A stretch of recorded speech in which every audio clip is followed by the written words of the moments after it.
Hello and welcome to the Sonic Cinema Podcast. My name is Brian Scuttle and thank you for joining me at www.sonic-cinema.com. You can also check us out at Sonic Cinema Podcast on YouTube, Apple, Google, Spotify, and other places where you may listen to podcasts. Subscribe, rate, and review. And I hope you enjoy what you hear. We've got a lot of great things coming up on the podcast. You can also check me out at patreon.com/SonicCinema. There you'll get some deeper dives, including one that I'm working on the Daniel Craig run of the Bond films. There are also past ones on the Lonesome Dove series, on Jackie Chan's Police Story franchise, and as well as Clive Barker's films. That's patreon.com/SonicCinema. And I do live stream on twitch.tv/ScuttleLemur. The schedule has been a bit erratic, but hopefully it will be getting a bit more in keeping with the regular schedule. And that is at twitch.tv/ScuttleLemur. So sometimes truth is stranger than fiction, and that's certainly the case with the movies that we're talking about now. We're going to be talking about the documentary genre, and it's a genre that I've talked about mainly on like best lists and talked about film festival entries that I've really loved. But we're going to take a bit of a deeper dive into documentaries in general with our guest today. He is the host of Thief's monthly Movie Loot podcast. And please welcome to the podcast, Carlo. Thank you very much for joining me. Thank you for having me, Ryan. So this is your first time on the Sonic Cinema podcast, and hopefully the first of many. And I'd just like to give you a chance to introduce yourself. What led you down the road to wanting to talk about movies and to talk about the podcast in general? Well, I usually like to introduce myself with what I have in my Twitter bio, and I am a cinephile by heart, but computer geek by necessity, meaning that I work IT, and that's the career I chose years ago. But my heart is always, or has always been, in cinema and in films. So now I'm trying to go further with that passion. I think I'm like a lot of people that I consider myself a cinephile, but I don't have as many friends that like to dive as deep as I do in films. So I find myself talking alone or about films or talking, looking for kindred spirits on the internet. So a couple of years ago, I decided, maybe I should start a podcast and share my thoughts, all the thoughts I have about films with other people. So I decided to start the Movie Loot, what I'm calling now the Movie Loot. And it's been almost 2 years, and it's been a wild ride. It's been great. What is you've got very interesting structure on your podcast. What was the inspiration behind that? Well, I have a great internet friend. She's not very active on Twitter right now, but I always credit her, and I've told her so. I always credit her for being sort of an inspiration for this, because like 2 years ago, I found myself 2 or 3 years ago, maybe, I found myself that I wasn't watching as many films as I would have wanted. And I was talking with her, and she told me that she used to make like schedules of what to watch, and she shows monthly topics to deal with, and she even told me, I have already next year scheduled. Like, she was scheduling films a year ahead, what to watch, which I think is crazy. But I kind of took that idea and started doing monthly topics first. But then I started like mixing things up and choosing an array of criteria of what to watch every month. Like every month I go with, for example, this month, films that start with the letters Q or R, a film from the 90s, a romantic film or stuff like that, film from the Criterion Collection whose number starts with number 9 or stuff like that. and it's been really, really interesting because it forces me to watch things that I wouldn't watch otherwise. Yeah. Instead of going the usual route and maybe watch the typical things that we stumble upon on the streaming services, it has forced me to dig deeper and discover classics that I might have missed, or watch really obscure, hidden things that I really might not have found otherwise. Mhm. Yeah, I know. I know that's one of the things that is very. I think that's one of the things that's kind of intimidating for a lot of us now. The idea that we have so many different options. How do you how do you kind of force yourself into one specific direction or another? I know on Sonic Cinema we've got I've got a series that I call Repertory Reviews. Used to be known as a movie a week, and basically it basically was an opportunity for me to not only go back and revisit, watch and review movies that I've loved over the years, but also gave me a chance to, okay, now I'm going to finally put this movie in. I'm finally going to watch this movie for the first time, or I'm finally going to watch this movie for the first time. And I think there are times where we need that commitment, our own, even if it's just for us, that we have this personal commitment to us where it's like, okay, I'm going to watch this film at some point, almost whether I am ready for it or not. And I think that's that to a certain extent we kind of have to do that at times for ourselves. And I love that. Yeah, I mean, I listening to your podcast, it's really interesting to see the way you do that. And I love the way that you do that because of the fact that, like, the suggestions, like, oh yeah, Criterion Collection was spine with, letter or the number 5 or something like that. It's like, I mean, there are at least hundreds of choices that you could go to, and it's not necessarily the ones that you're going to think about. And because it could be a single digit, could be one in the 500s, or it could be one in the thousands. You just don't know.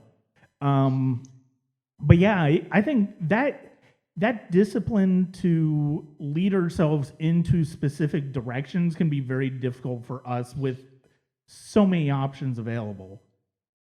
Yeah, I agree. I used to think that I was, or at least I was before, I was very moody in respect of what to watch. Like if I was not in the mood, certain film or a certain genre, I might not go that way. But I think I've learned to adjust myself a bit, Mhm. and choose whatever fits the criteria that I have for that month, and go that way, and deal with it pretty well. But I also think that the criteria that I choose give me, like you said, many options that if I'm not in the mood for a comedy, then maybe I can go with a drama, and I can move things around, and I can play with that. And I also obviously allow myself a certain freebies that I can go and watch Yeah. something that is not in my criteria, and obviously it's not. I'm not that strict.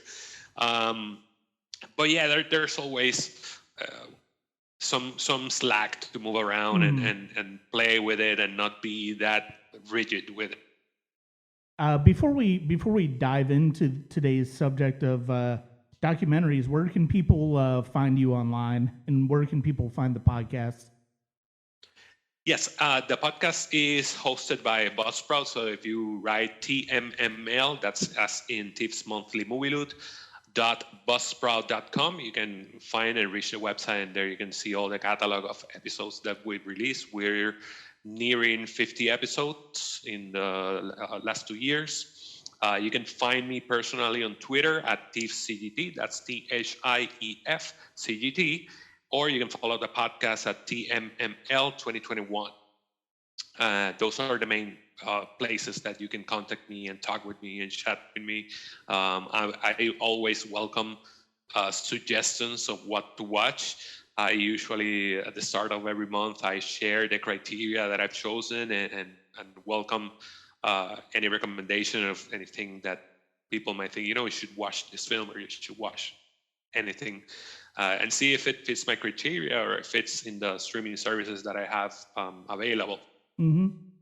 So today's subject is documentaries, and this was one of the subjects when we first talked about having you on the podcast that you brought up, and I have to admit it was there were a lot of interesting ones that you brought up, but honestly, I think this is the one that kind of piqued my interest the most, and it's because of the fact that it's a subject that I think sometimes we almost forget about as cinephiles to a certain extent because of the fact that it's not as immediately cinematic as like narrative filmmaking.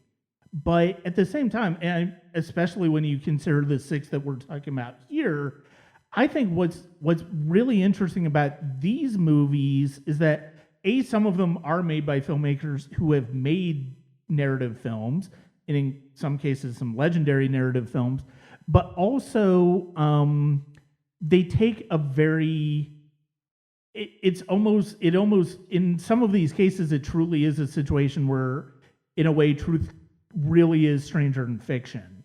And I think that's one of the things that I love about all of these choices. Yeah, I definitely agree. And there have been many times where I've watched films that narrative films, fiction films, that I think, this is too convoluted or this is ludicrous, and then you find the real story behind that film, and you find out that the truth or the real story is even weirder or even stranger. So obviously, when a good documentary taps into those stories and those weird things or disturbing things, also, it's really interesting when it's well made. Mm-hmm. Was there a particular movie? Was there a particular documentary? I know we're kind of going to hit on the one that kind of did for me when it comes to documentaries in this episode, but is there a particular one with you that you watched that sort of opened your mind up to the idea that, oh wow, documentaries can be just as fascinating and as rich as narrative films? Well, I consider myself a very curious person, so I like to read. I like to find about stuff, about things. I'm one of those that I'm constantly Googling things. Mm-hmm. Whenever I find something I see, and go to Google to check out something. So there's always that hunger or that desire to find out about things. But I think one of the first documentaries that I can remember that I saw was Hearts of Darkness, the one that gives the background of the filming of Apocalypse Now. Yeah. Because I saw the film, and I think a long time ago, and I think that the film this particular VHS came with the documentary in a dual VHS, so I saw both, and I thought it was really interesting. It gave a different perspective to how I perceived the film that I loved anyway, but it added that aspect of how real life feeds the fiction that we see on the screen, and of all the hellish things that you see on the fictional film on Apocalypse Now, the hellish things that were going on behind the camera were maybe as tough and as harder as the fiction itself. So I think I might consider that one a gateway documentary. But there have been many. I mean, the one of the ones that we're going to focus on, I also credited as one of the ones that really got me into it, and I consider one of the most important documentaries ever made. So I don't know if I'm jumping the gun, but no, that's all right. Yeah, we'll definitely if it's the one I'm thinking about. I mean, I could see the three, but if it's the one in particular, I mean, I couldn't agree more. And there's certainly a lot to talk about with that one. And it's funny because of the fact that like when I was coming up with three, you had your three that you were most interested in talking about. And it's like, I'll admit, and it's like I had to come up with. It was tough for me to come up with three because it's like some of mine. Like honestly, if I'm being perfectly honest, like my favorite documentaries are Martin Scorsese's documentaries on American cinema and Italian cinema. And it's like those are great documentaries. They're must-sees, I think, for cinephiles. If you want to dive deep into classic films, they're a great way to start. I'm not going to talk about them in this particular case because of the fact that there's not really anything cinematic about them in terms of what Scorsese does in presenting that. But I still love them. And, a filmmaker that we're going to talk about today is actually another one of my favorite documentaries, and we'll talk about when we get to him. But it's an interesting one, but I'd much rather give the spotlight to the one that we're talking about with him because I think with certainly the one we're going to talk about is more significant. This was a hard one. Like I could have probably gone with three movies just from this last year because I've seen a tremendous amount of great documentaries that I absolutely loved. And then there are other ones that are really obscure, but it's like I'm not sure if you would be able to find them anywhere. That's the thing. And it's like, and we'll talk about them later. And I'll certainly name check some of them because I love so many ones. I mean, Hearts of Darkness is an excellent example. I mean, I go with Lost in La Mancha because that one was so crazy. What happened to Gilliam in trying to make the man who killed Don Quixote at that point, and the fact that he was finally able to get across the finish line. And I think especially in the era of DVDs and bonus features, naturally, like I think we tend to some of the documentaries that really kind of implant on us can be movies that are about movies, documentaries that are about movies if they're well done. And Hearts of Darkness is an excellent example. There are few making of movies that are quite as impactful as that one. But yeah, I haven't seen Lost in La Mancha, but I've heard great things about it. Yeah, it's really a bit of a dark comedy, which is kind of fitting for Gilliam. But at the same time, it's just so many different things going wrong. It's it was funny because I did get a chance to meet him at Dragon Con about 12 years ago, and I actually had him sign my copy of Lost in La Mancha, and it's like he was still trying to get Don Quixote back up and running, and it's funny to it's funny to have that film in my brain so well ingrained in my brain, and then watch what we actually see in the final product. And it's interesting to try to see sort of like how some ideas from that earlier incarnation still make their way into the new one and how they differ. But we've actually got quite a few movies to talk about this episode. We've got 6, 3 for each of us. We're gonna go somewhat in chronological order, not completely in chronological order. Okay. But we're basically gonna do one choice of each of ours. So my first one is from 1991. It is from the great Errol Morris. It's his second film. It is Vernon, Florida. And this is a movie that came on my radar as I was listening to the 80s All Over podcast, and they got to it in when it came out in America in January of 82, and I was immediately fascinated. I think I watched it on Netflix, which is where it was shortly afterwards, and I was fascinated by it because of the fact that it's a short movie. It's less than an hour long, and it's just about the residents of this small town in Florida called Vernon, Florida. And there's not a particular arc. There's not anything that Morris is that really has led Morris here.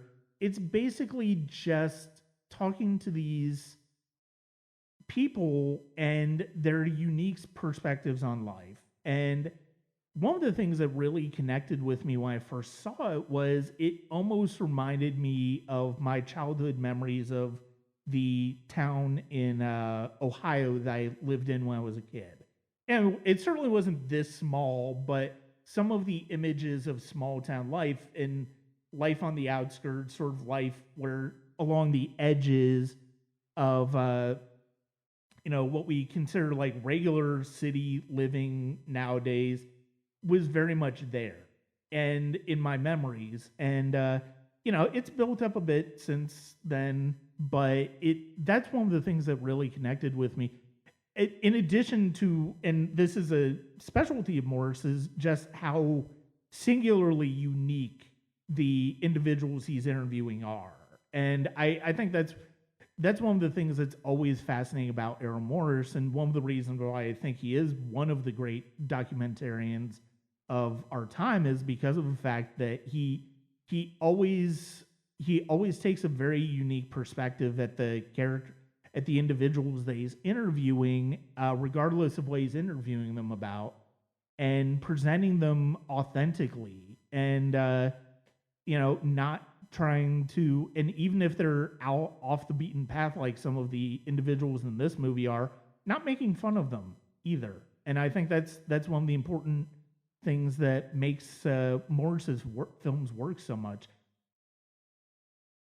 Yeah, I was just like you. I saw it yesterday. Like I told you, I saw it last night, and I agree with you that as you're watching these interviews with these people, you can't be more than mesmerized and fascinated by it, because it's there's no, like I said, there's no narrative, there's no story, it's just people talking. But it's so fascinating to see this slice of small town life, of a small town city, and these people talking about different things, like a turkey hunter or an elderly man on a store, or this couple that was claiming that sand grows in a jar. It was really, really interesting. I also found interesting the story behind the documentary. I don't know if you know about it, but I read about it that Morris, that the city became notorious because people were making many insurance claims about losing limbs. so they nicknamed the city Nub City. That's and right. That's the reason that Morris went there to make a documentary about that aspect. And he received death threats. And when he received death threats, he decided to rework the documentary and just present these eccentricities and these people just talking. Yeah. I mean, and that would have been an interesting documentary in its own right. But I think the way this turned into essentially just talking about this city, this town, and these individuals. I mean, I think one of my favorite moments in the film is when he films that church service near the end of the movie, and the minister just goes into this grammatical lesson for like 2 or 3 minutes. It's like, I've been in a number of church services. Now, granted, that's not to say I've been in a church like that one, but at the same time, it's like, it's such a wild, weird aside from what he's talking about in the sermon, and it's like, it's just another piece of eccentricity we get from Morris, and he's not judging, he's just presenting it. It's like, and that's, have you seen any of Morris's other films?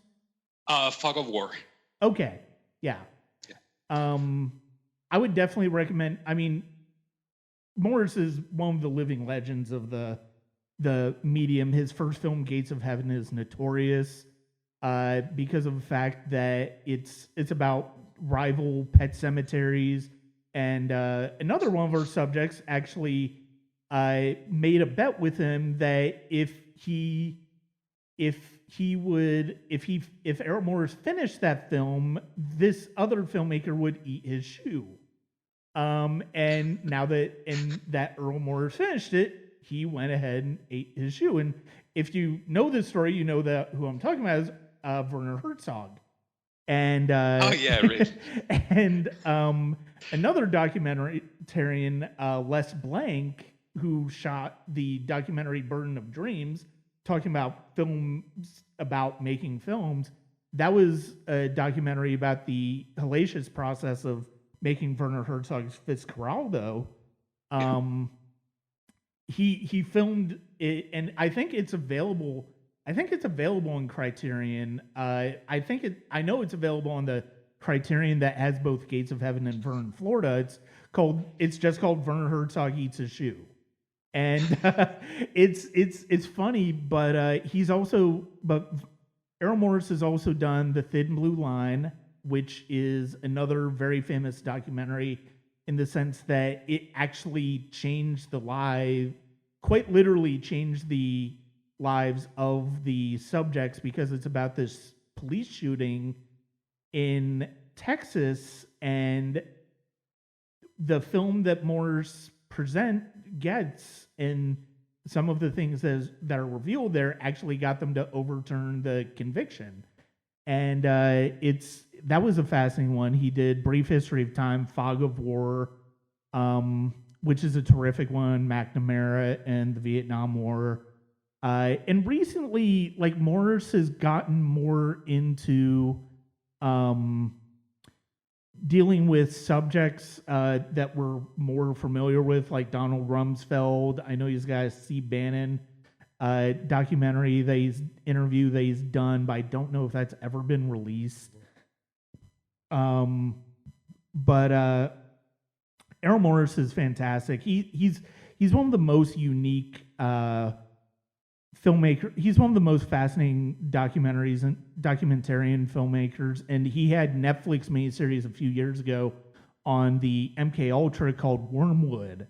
That's actually really interesting to watch.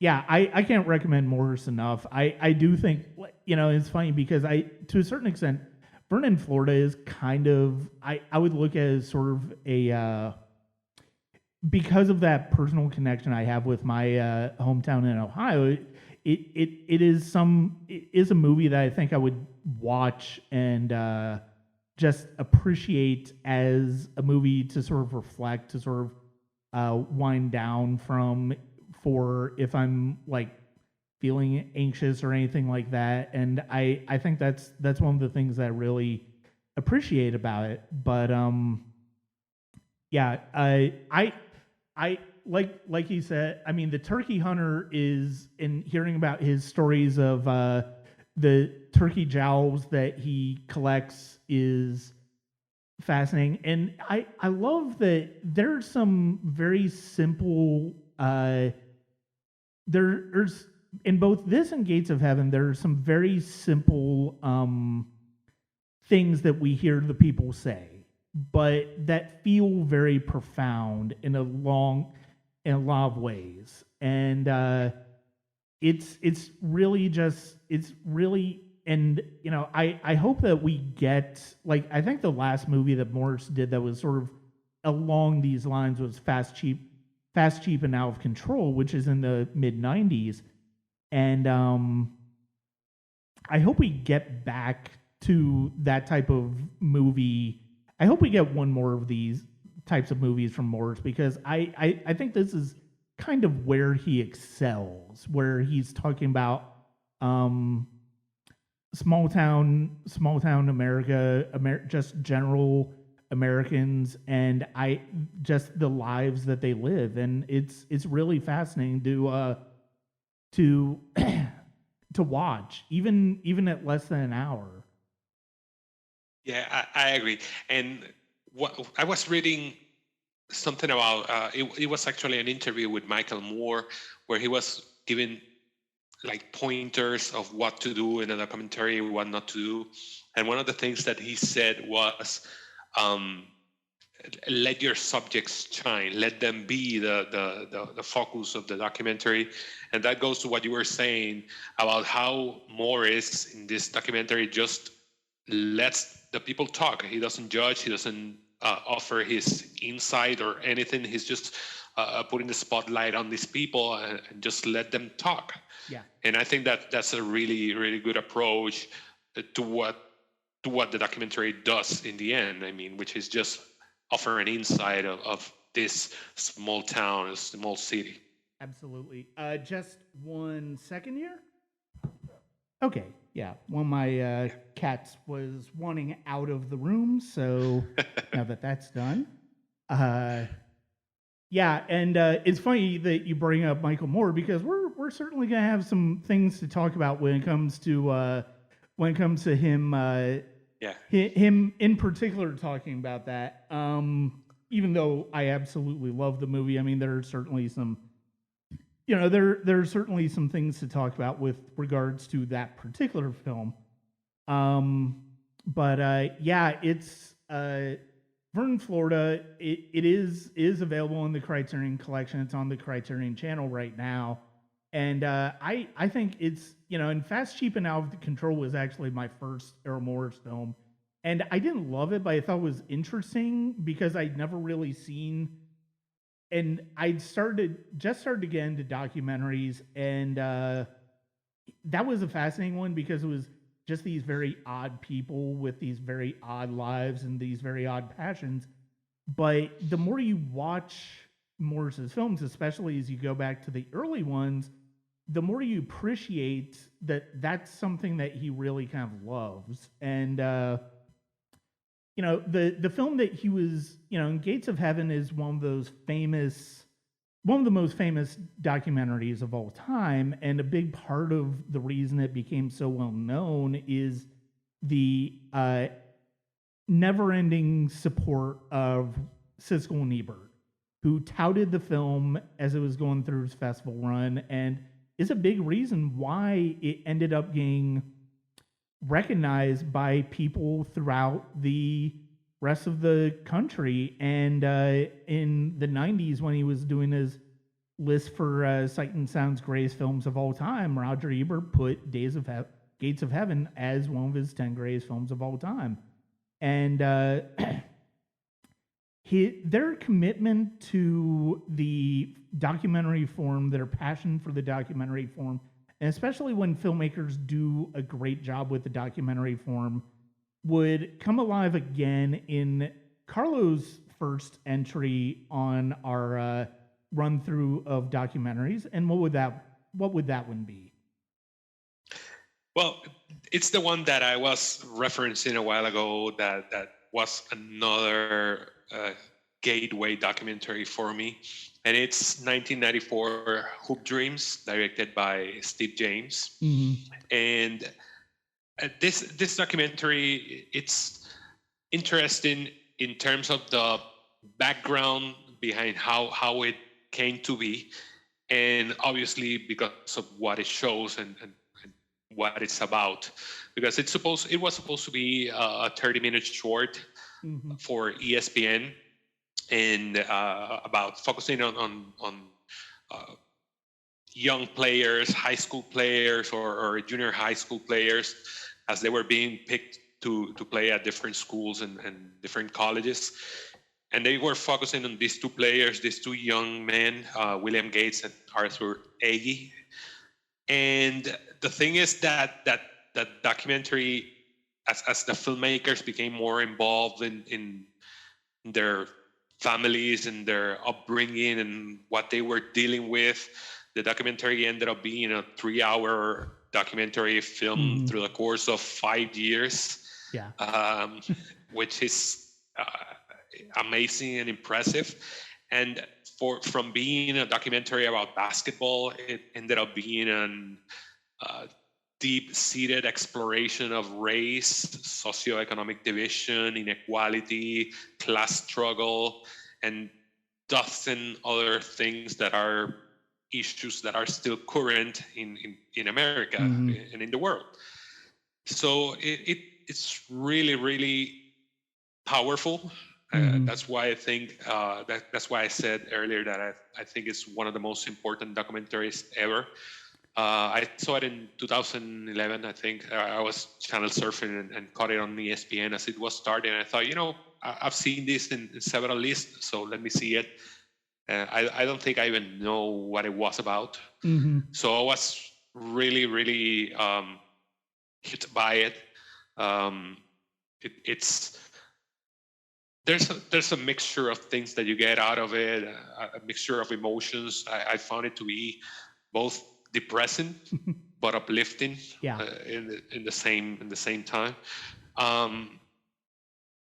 I was talking with my wife a while ago, and she was asking me about this interview, and I was telling her about the documentaries we were going to talk about, and my voice was breaking as I was talking about, because it's really, really a really powerful documentary, as you see all the things that these young men were struggling, and how basketball was just like an alternative, an exit, a release for all the things that they were going through, how their families were breaking down as they were filming this, how they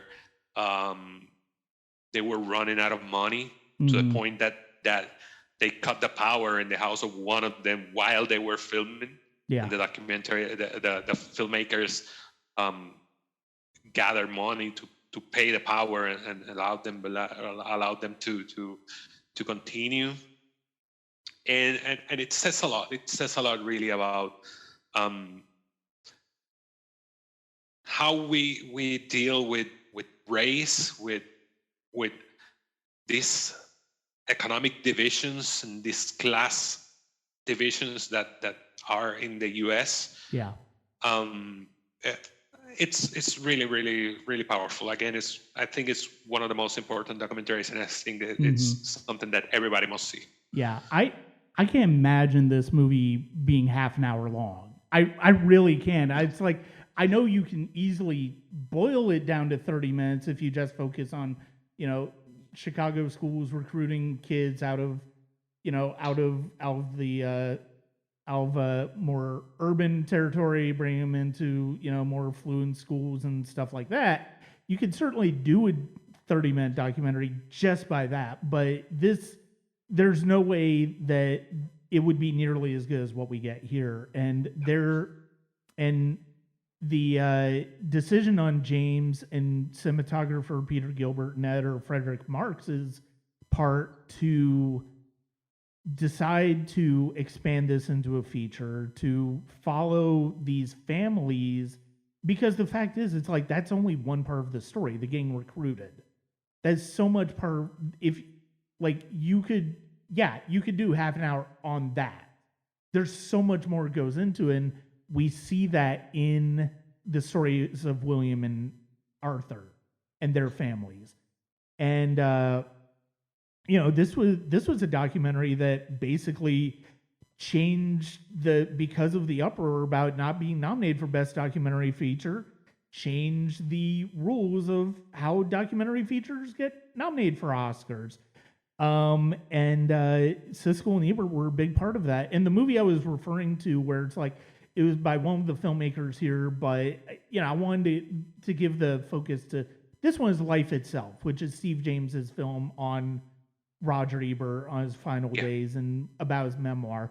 I think, and that's a good one. I really enjoyed it as a cineast, as a fan of Ebert, but Hoop Dreams is just something on a completely different level, that because of the fact that, and you summed it up perfectly, it's depressing as well as uplifting. And it's like, to a certain extent, that's kind of the motto of America right now, is depressing and uplifting, because almost the two almost, and you're lucky if you get the uplifting at times. It's one of those things where it's like, you watch this movie, you just don't and Roger Ebert eventually put this as the best film of the 1990s, and deservingly so. It's a fantastic film. It's a remarkable film, and it's one of those movies where you just can't sum it up easily. It's just like, because it fits into, in a way that, like, I have a particular interest in the sports genre in terms of sports movies. I get excited by even the most cliched ones. It's like I have a hard time. You have to really get the formula wrong for me to not really get into a sports movie. And Hoop Dreams kind of feels like that. Another one of your films actually kind of feels like that too, but we'll talk about that one a bit later. But the thing that is so powerful about this one is that it's not, it feels, this is one of those ones that truly feels like truth is stranger than fiction, because it's like, the natural thing that you expect out of a movie like this is, oh, they get a chance to, they get a chance to star in high school, they do well, they succeed, and then they go off to college, the NBA, stuff like that. And that's not what happens in this film at all. No. But at the same time, you almost feel like, because of the circumstances that they go through in this film, they're probably better equipped for life outside of the NBA than they would have been had that trajectory actually happened. And you see the way that Williams starts out of the gates. He starts out strong, and when he gets to St. Joseph's, and Arthur struggles, and you see the disparity in the way that they're handled by the school. And this is such a stinging indictment on the school system in America. And it's like, and it's one of those things where it's like, I think that it's hard to see that anybody at St. Joseph's really comes out of this looking well, and I know they were not happy with their portrayal in this. Yeah, definitely. And I can't blame them, but honestly, it's like, if you're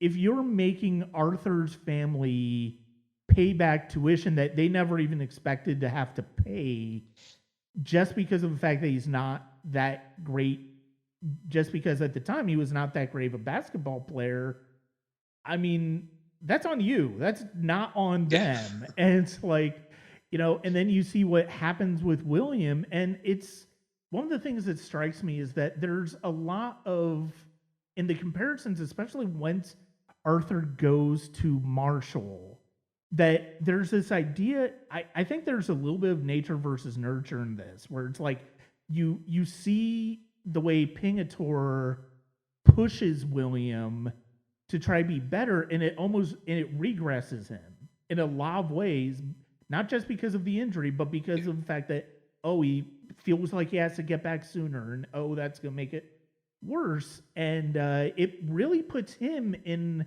more of a bind than Arthur's going to have by the end of the year, by the end of this film.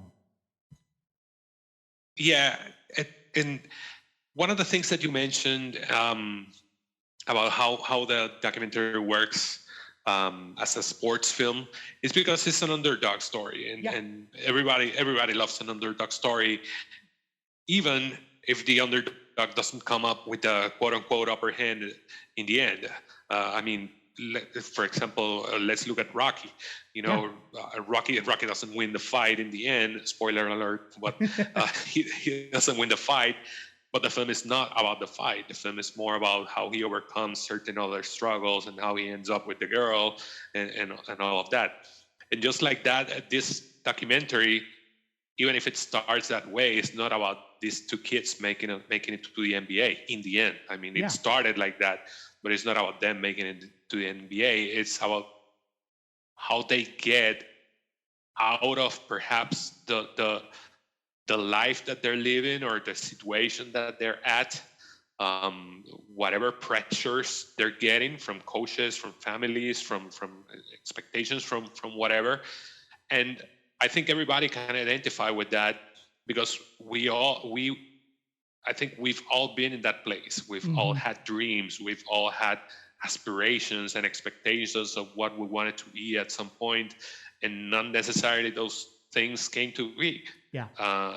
So to see these two kids struggle, but kind of make it in the end, even if it teaches us we have to adjust our expectations as our life goes on. Yeah.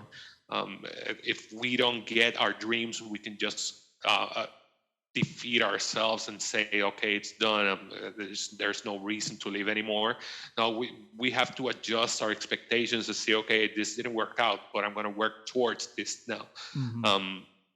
And it's interesting how they both adjusted. I've read a couple of things about where they're at now. I think I read that William is a pastor at a church right now. I read that Arthur had certain legal issues, but he was trying to start a company. I think it was an apparel company, a clothing company, or something like that. But they're moving on. That's the point. They're moving on, and again, we all need to do that when things don't work out the way we want. We all need to adjust our expectations and say, okay, what's the next thing that I can do? Yeah. I know I certainly struggled with that coming out of college, especially because of the fact that I had very specific things that I wanted to do, but wasn't quite sure how I was going to accomplish them. And it was difficult. And it's like I just didn't necessarily have the tools at the time in terms of my personality, in terms of the type of person I was, to make that happen to me.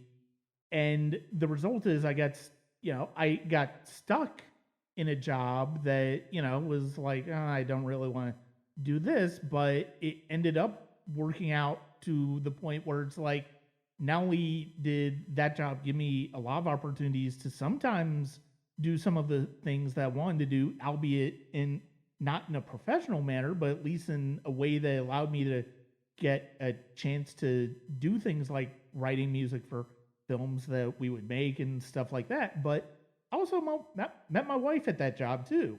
And so the fact that, and that wouldn't have happened if I wasn't at that job. And so it's one of those, and there are friends that we'll have for the rest of my life because of that. And it's just one of those things where it's like, the amount of access that Steve James and his crew have with the families is amazing. And it's a testament to these families that they wanted their stories told, that they gave James permission to tell their stories in a way that showed the reality of the racism, of the economic struggles, of because this could very easily have been poverty porn. It really could have been. And, but at the same time, it's like you look at Arthur's mother, and it's like, what has she been doing throughout? We see her, she's been struggling to make sure that they get food, that they make sure, but she's also been doing something in the background that we don't even know about until later in the movie that is going to put her on a better path and put her family in a better position moving forward. And it's one of those things where, you do see, and you see the ways that families being broken apart can have an effect on these kids too. Because, you look at the Gates family, there's a lot of friction, there's a lot of trouble, and there's a lot of disconnect between, family members there. And then the AGs, you get a bit of that as well, but then they reconnect, and it's fascinating. Like, this movie only works if you get to know the families as well. If it's just about following William and Arthur, you're only getting a partial part of the story. Now, granted, what that partial part of the story is interesting to see how one of them ends up thriving at first and then has things dissipate for them to where they have to struggle just to get into a point where they'll be able to get a free ride to college, where it doesn't even matter if he plays basketball ever again. And another one where they struggle first, and then they eventually get to the point where,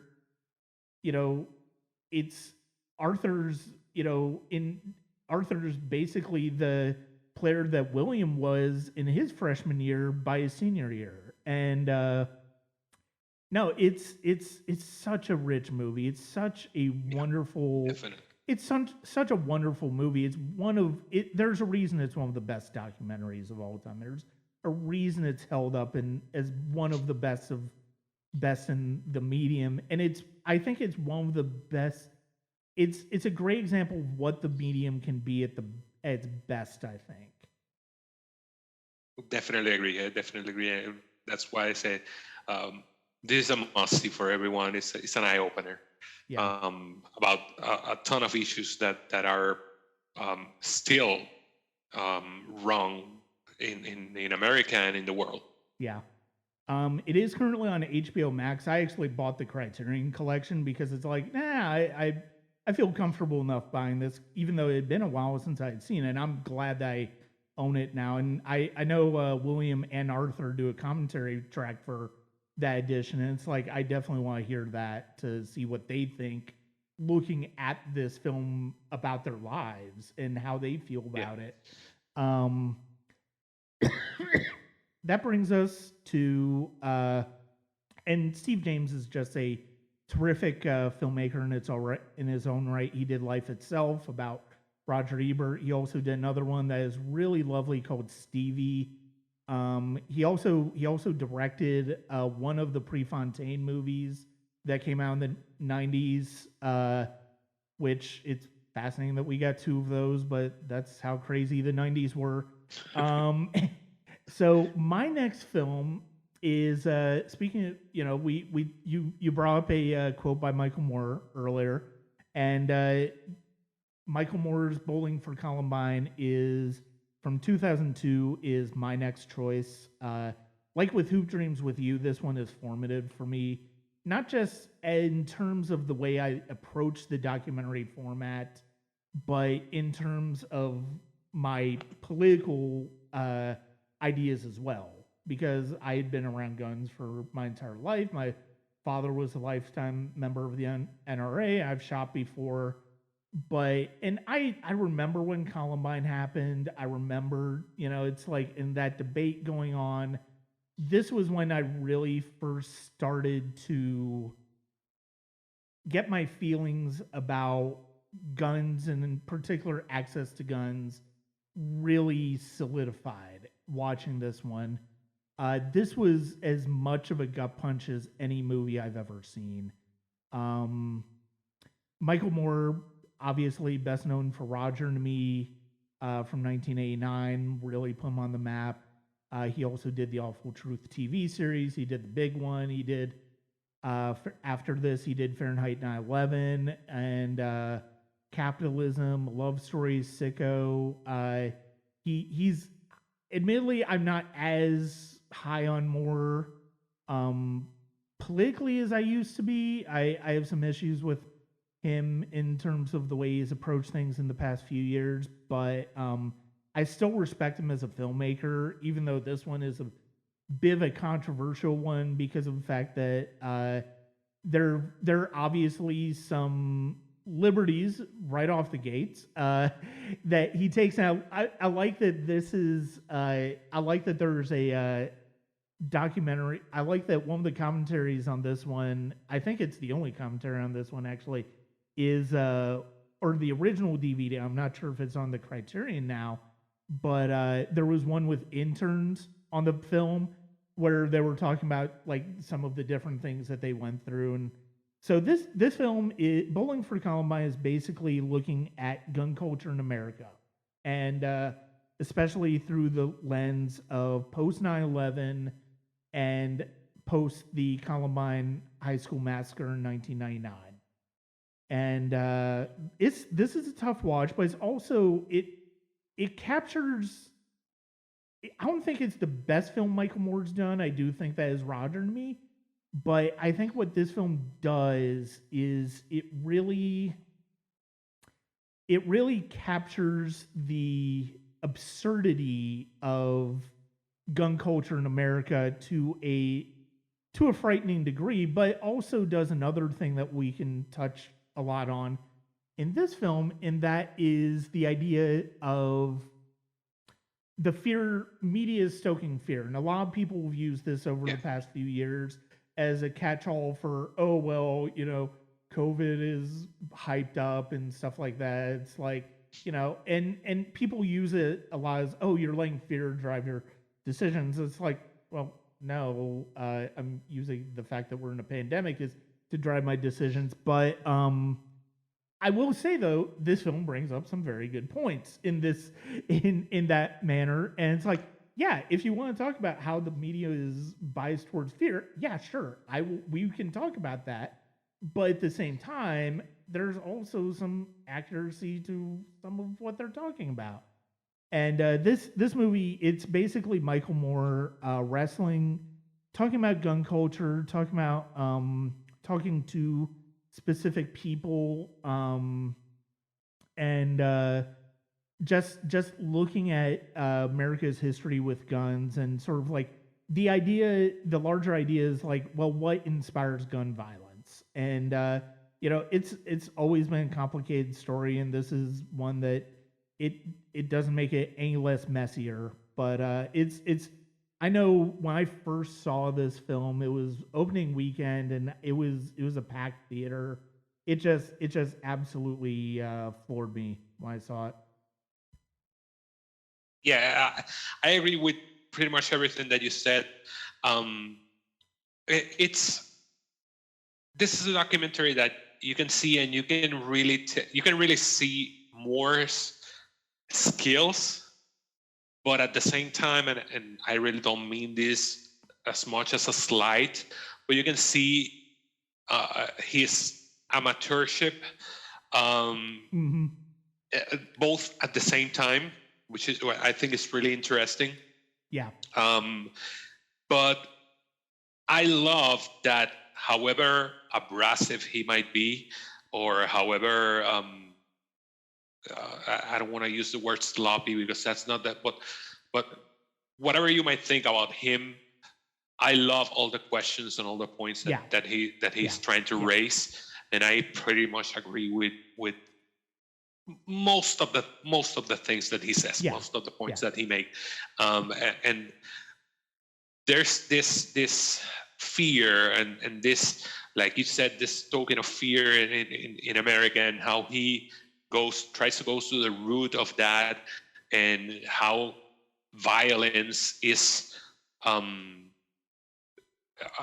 it's pretty much the spearhead of American politics and American foreign policies. Because I love how, between all the things that he brings up about the culture of fear, the gun violence, he even goes back to list all the times that the U.S. has backed dictators in Latin and Arab countries, which are facts. Yeah. And for me, I'm a Puerto Rican and I'm a Latino, so I feel a lot of that when he brings up situations like in Salvador, in Chile, and lots of other countries that you see how the U.S. meddled with democratic elections and ousted governments to put people that ended up being dictators and mass murderers, to back up his point about how violent the culture in the U.S. is. Yeah. It's great. I mean, the way he makes that point is great. I do have issues. As much as I love the documentary and I really enjoy it, I do have issues with the two last segments, which is the Kmart headquarters and the Charlton Heston interview. Yeah. I mean, I love all the points that he brings up about how deep rooted these issues are in America, and how, I mean, this is not an easy problem, and this is not an easy solution that you can solve.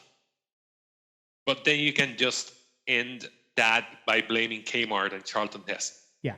I mean, Kmart and Charlton Heston as then head of the NRA are just byproducts of that culture. Yeah. They're just a result, because if there wasn't, I mean, the thing about Kmart, I think it's cyclical, because Kmart maybe wouldn't be selling that much guns, or Walmart or Costco or whatever, if there wasn't a prevalent gun culture before. Right. I mean, it fits itself then again, but yeah, it's a byproduct. The same with Charlton Heston. I mean, and the way he ambushes both the headquarters and Charlton Heston, I think it's borderline to me. I like what he brings, but I'm dubious about his methods on those two segments. No, and I mean that's always been one of the more controversial elements of this film in general, where it's like he is very much I mean, it goes back to his work in The Ugly Truth, where it's like he was essentially that's essentially what he kind of did on The Ugly Truth, where it's like it was sort of comedic bits, serious bits for the sake of a gotcha moment. And you know, it does, I think that is one of the things that I think the moment when he tries to ambush Dick Clark is arguably even worse than both of those.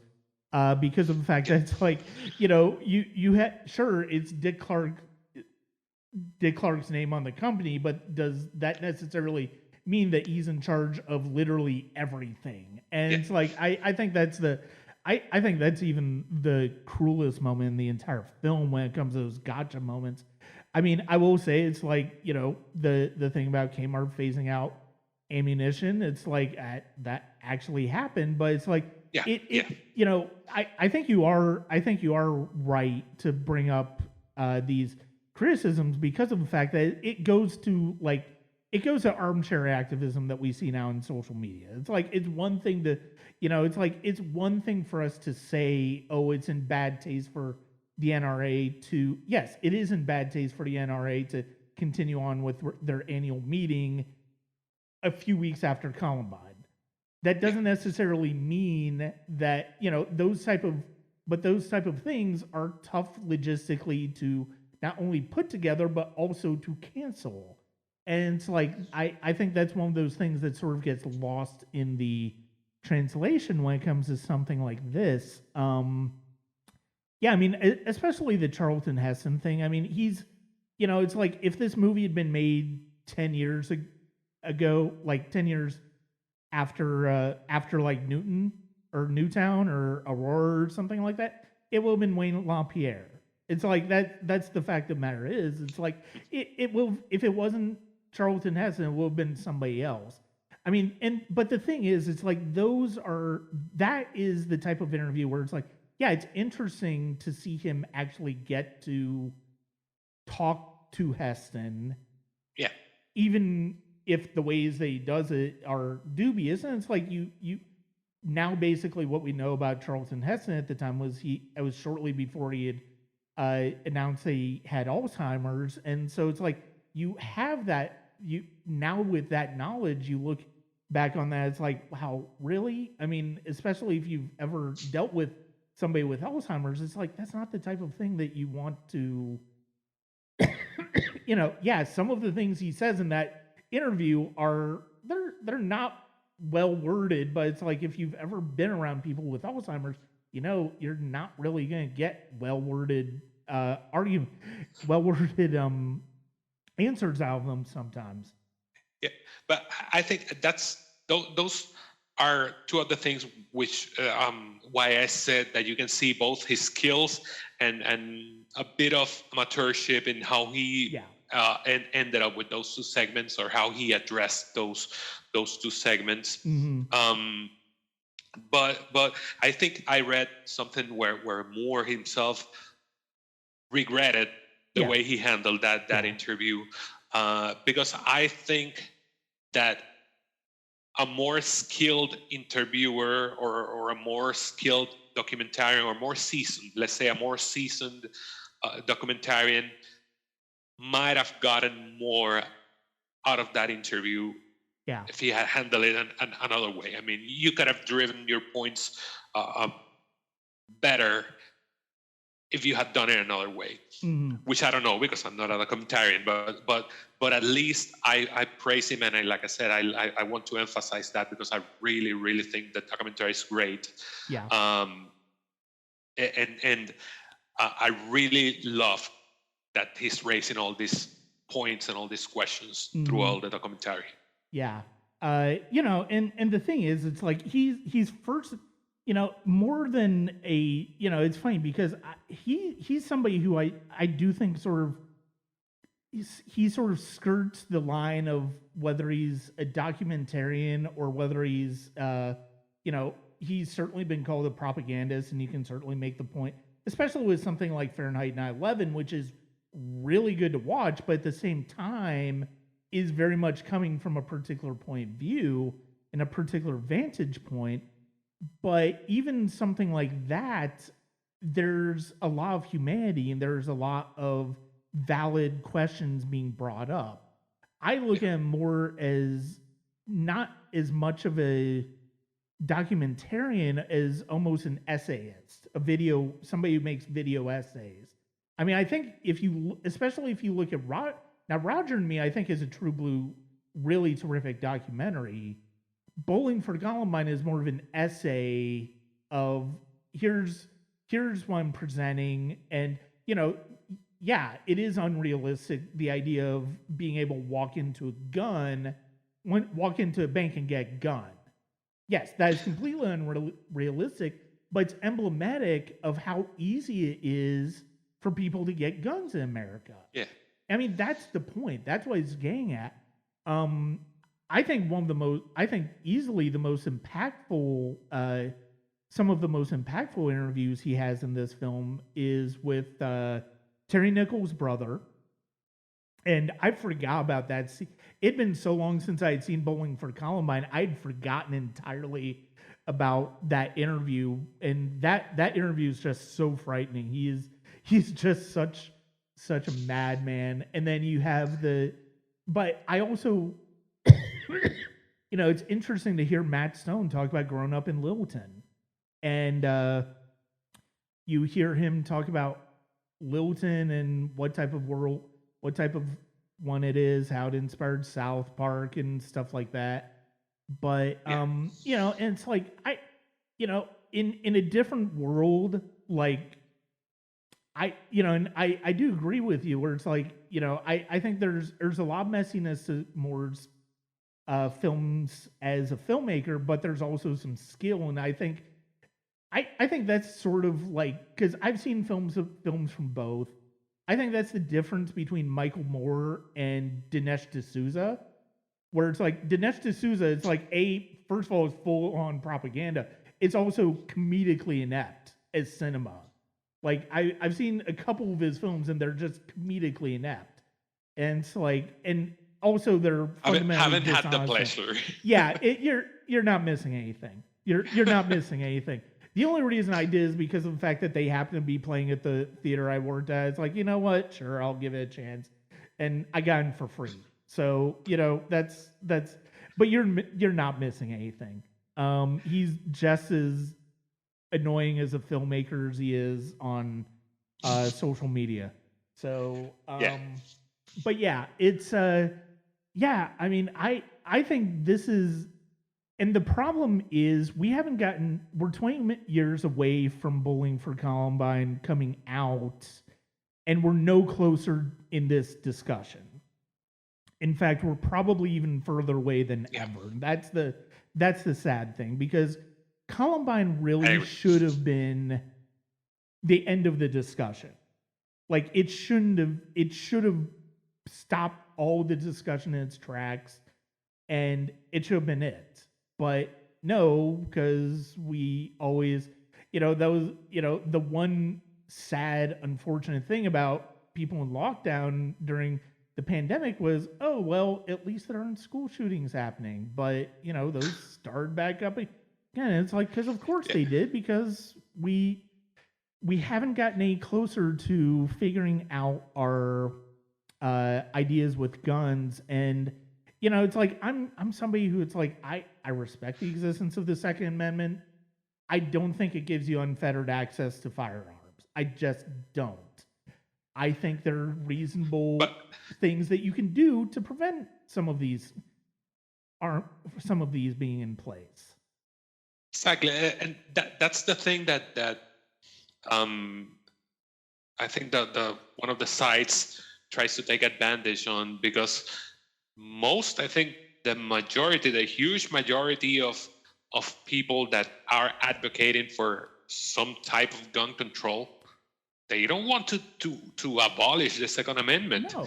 But obviously the other side wants to stoke that fear and say, they want to take your guns. But there has to be some control. I mean, it shouldn't be as easy as just walking out into a bank or just a gun fair and you get a gun without no background checks. And every shooting that occurs just goes to evidence that this person was mentally had mental issues, diagnosed mental issues, and still he had access to buy dozens of guns. Yeah. And it just keeps happening. And to what you mentioned about school shootings and the pandemic and the lockdown, I was reading the other day, someone on Twitter posted, I was a teacher, and he said, I was at a school meeting and there came this situation where I said, okay, do I leave my door open because of the deadly virus?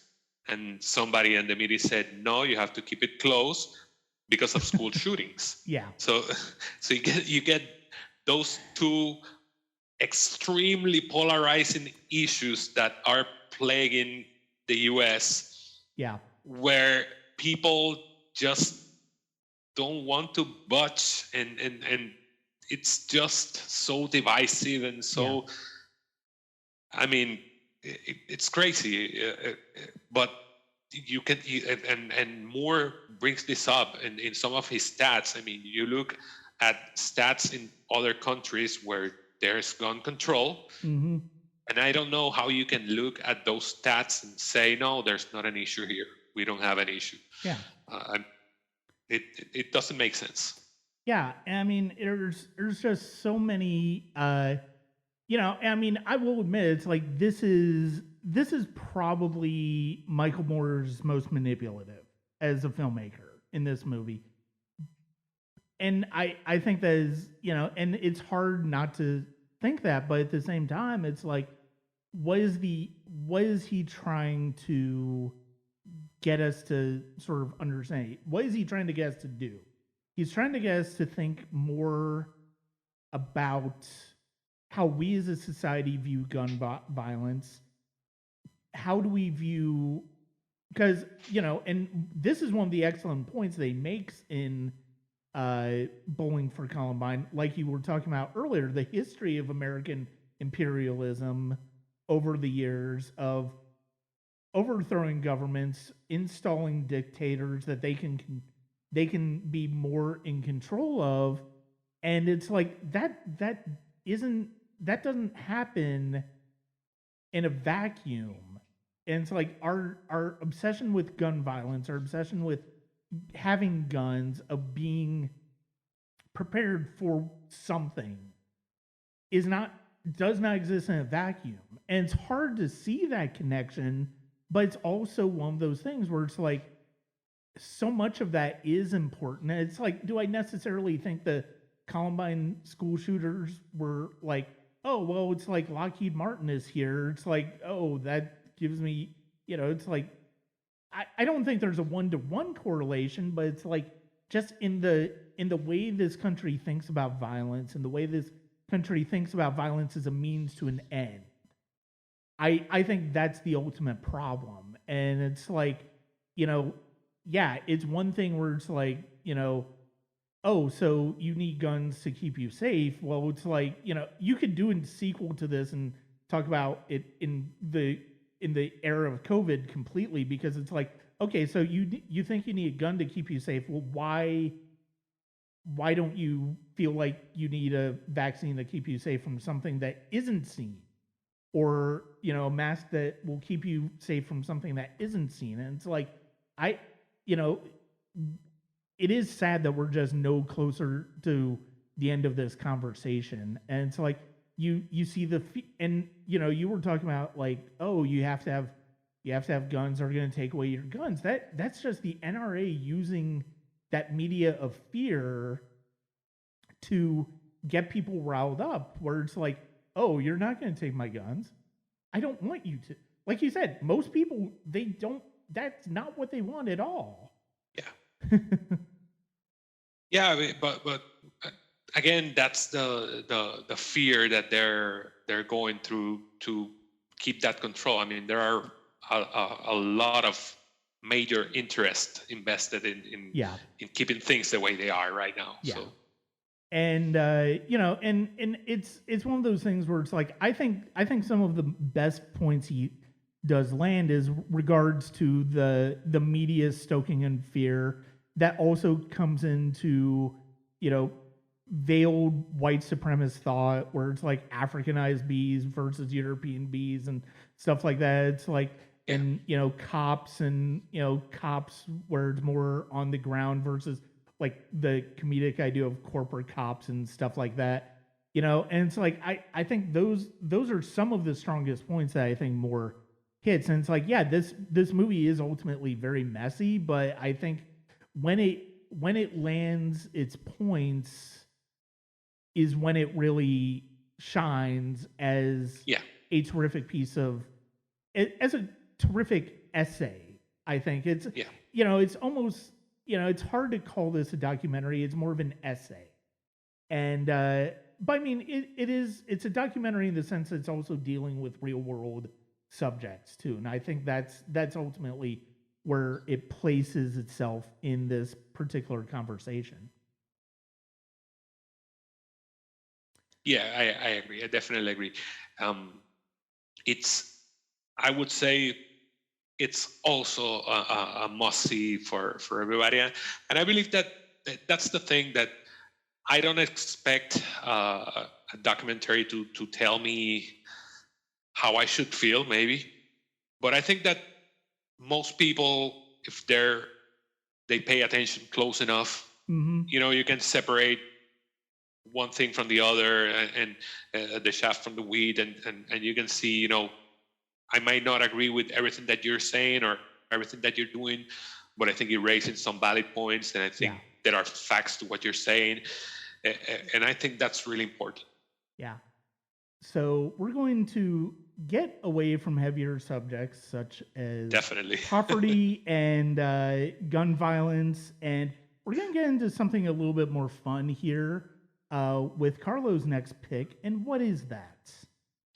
So definitely on the opposite side of the spectrum for this one. But my next choice was The King of Kong, A Fistful of Quarters. This was released in 2007, directed by Seth Gordon. And this documentary chronicles the head-to-head battle, so to speak, between two arcade players fighting for the record in Donkey Kong, the arcade game. You have a novice called Steve Weeby, and the champion, the reigning champion, which is called Billy Mitchell. And I saw this documentary in 2011, I think, and I rewatched it a couple of years after. And the reason I bring it, it's that I think it's one of the most entertaining and most engaging documentaries I've seen. It's whenever I recommend documentaries, this is usually the one I go for. Yeah. Because I think it's a lot of fun. Mm-hmm. And I love how Gordon takes these characters, these real life characters, and manages to create a real life hero villain story out of this real life battle. And yeah, you can say maybe some things and some points of view might be manipulated, but when you look at the real story behind, you see how this man. I wrote in one of the reviews I wrote about this back in 2011. I wrote, Billy Mitchell is one of the most despicable villains ever.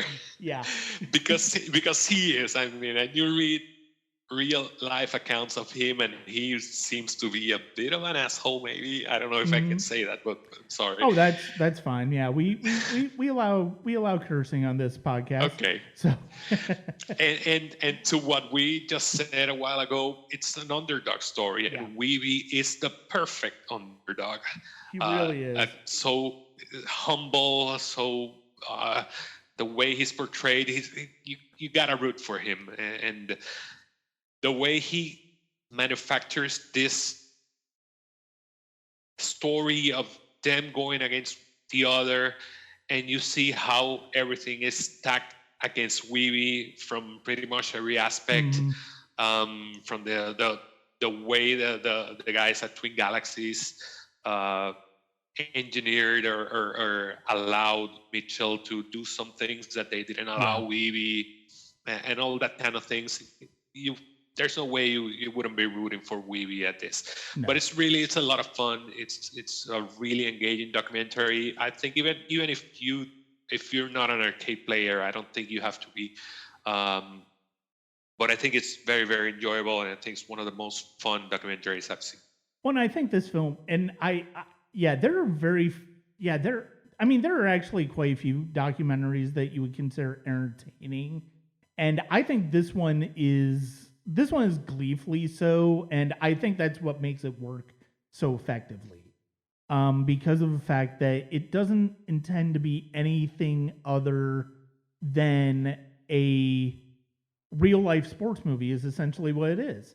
And you can completely put this in the same vein of like Rocky or The Karate Kid, and in that genre, and it works. And because of the fact that and there isn't enough to be there. There's often not enough attention given to documentaries that are just fun or have a subject about them that's entertaining. Because it's like competitive video gaming. Yeah, you're right. That most people can. I enjoy playing video games, but it's like I would never do it competitively. But it's like if you don't play video games, how do you get into the subject of this? Well, you get a hero and you get a protagonist, and Steve Weeby is like you said, Steve Weeby is a perfect hero, a perfect underdog for this, and Billy Mitchell is truly, I mean, I put in my notes that he is such a dick. He did eventually get outed as a cheater, long afterwards. And you honestly can't help but feel glad about that because of the fact that the way he behaves in this entire film, it's just not he's not somebody that you come away and and I do think to a certain you're right to a certain extent, it is somewhat manipulative, but at the same time it's like you completely believe that Billy is somebody who just he doesn't have to prove himself to this person. You realize, and you see the way that people say it's like he's scared to go up against him because he doesn't actually want to lose. And it's like he's genuinely frightened to lose. And it's like you completely believe that whenever you see Billy, and it's like the way he's trying to toy with Steve in in that last stretch, and it's like I love that this is. I love the use of 80s songs in this, the 80s sports songs in this to really sort of play up the sports genre aspect of it. You know, and Donkey Kong is, and it's funny because I never really thought of Donkey Kong as a video game adaptation of King Kong until this. And I had seen it before, but it had been a long time.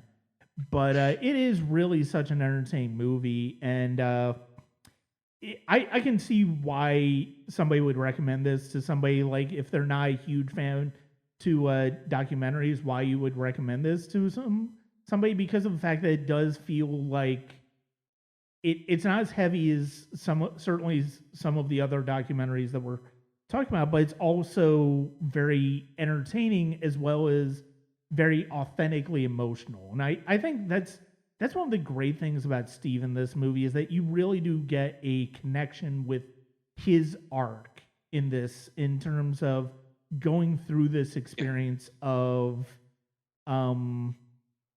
trying to be one of the best, of trying to be recognized as one of the best. And I think it's such a beautiful, it's such a simple story, and it is such an entertaining story as well. Yeah, and it goes to what we were saying, obviously on a different wavelength, but what we were talking about in Hoop Dreams, in that it's not necessarily about who wins in the end, because in the end, at least when the documentary ends, not what we get with the closing lines, but Steve doesn't get the record. No. So it's not necessarily about that, but it's how we see how he deals with this challenge that he's being faced with, and how he handles it, and he handles it extremely well, as well as anybody would handle any challenge in any other facet of life. But on the other hand, you get this Billy Mitchell, who's doing everything. I mean, I understand what you said, and it's so perfect. I mean, the way he dresses, his mullet, his beard, it's an iconic villain. Yeah. I love one scene when they get to the tournament, and Weeby is playing, and Billy arrives, and everybody's like, "Oh, Billy's here," and I love that you can see the subtle fear in Billy, because you see how he enters and he pretty much ignores and walks around where Weeby is, because he doesn't want to face it. Yeah. Because, like I said, he doesn't want to lose. He's holding to this record for dear life, and you see that to what I said, how they are both dealing with that, how Weeby faces this challenge, and how Billy faces this challenge, and I think it's great in that way. And again, it's something that I think everybody can root for, and something that everybody can enjoy. Yeah. No, it really is, and I mean, if you're a fan of video games, I can't imagine you not seeing this by now, because it's a shame it's not more readily available, though, because of the fact that, I mean, I this feels like it would be, you would think this would be in constant streaming rotation, but it's not. It's unfortunate, but it's just such a fun movie, and it really is. It gets to I think the heart of what makes somebody like Steve Wiebe an inspirational individual, because of the fact that it's like there is a passion to them to succeed, and it's something that even his wife, she tries to understand, but even then there are moments where it's like she's not sure she even understands, and it's like, it's just playing video games. It's so much more than that, though, and I think that's what's I think, and seeing her react to how the times that he does end up failing in this movie, is it gets to the heart of what this is, what a what positive relationship in and what having a support system is so important for people. And it's like, Yeah. even if you don't succeed at this one thing that you've wanted to succeed at, it's like, you know what? I don't think any less of you. And it's like that's the important thing to get around. But yeah, King of Kong, Fistful of Quarters, it's weird in a lot of ways, but and I love that love that there are also ideas of spying and espionage and stuff like that. And it's funny that this was right around the time of the Spygate controversy with the Patriots during that undefeated season they had. And it's like just the idea that it's like, oh, Billy Mitchell was just so convinced that like somebody had to cheat to break his record, that it's like sends people over to tear apart his video game. It's like, good lord, he is. I mean, it looks like he hasn't dressed any other way since the 1980s, and it's perfect. Like you said, it's absolutely, he's the perfect villain for this type of movie.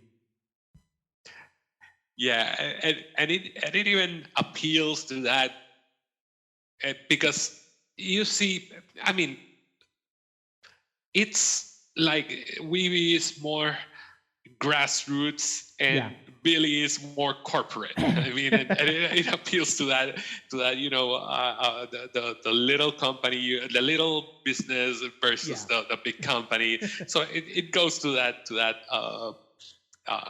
antagonism. It works really great.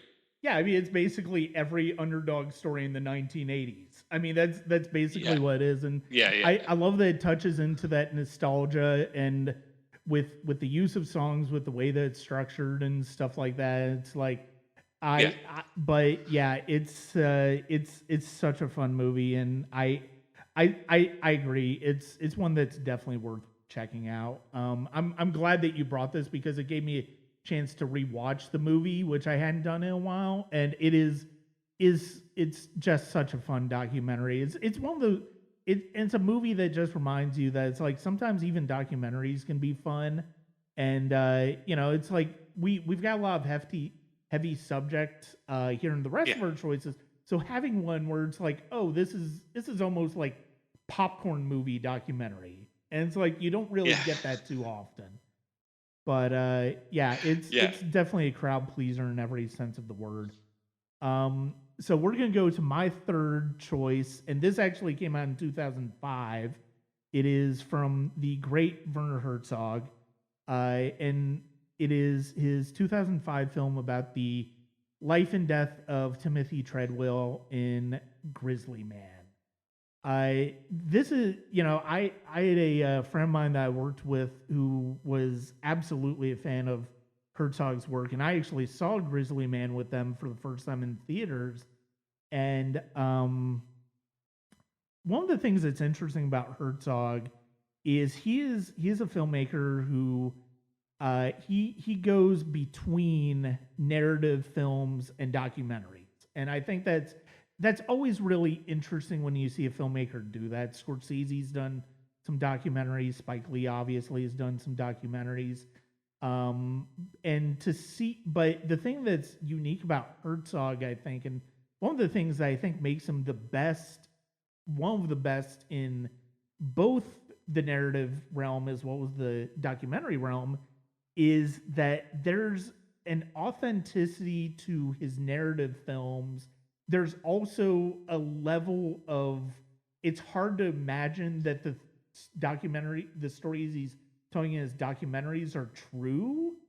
They almost don't feel real that somebody would actually do that, and yet somebody actually did that. And then you think of something like Fitzcarraldo or Aguirre Wrath of God, where he actually had his actors he basically did carry an opera house from one river to another in Fitzcarraldo.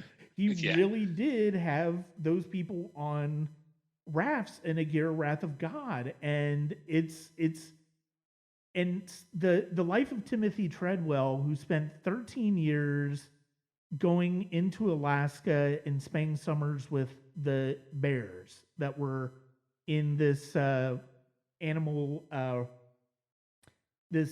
animal sanctuary. And this really, and Herzog, first of all, Herzog is one of the best voices in movie history. He truly does. He's somebody where it's like, I would love to be if a lot of people will say, oh yeah, Morgan Freeman would be great to narrate my life. It's like, I'd be interested to hear what Werner Herzog has to think about it. I love that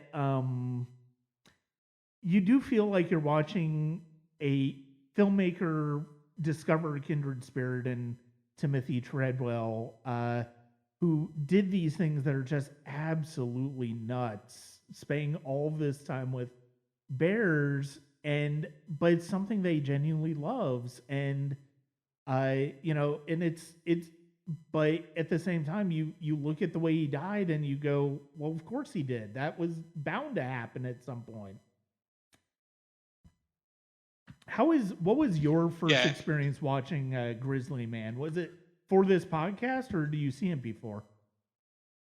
No. I actually saw it for the first time two nights ago. Okay. I wanted to.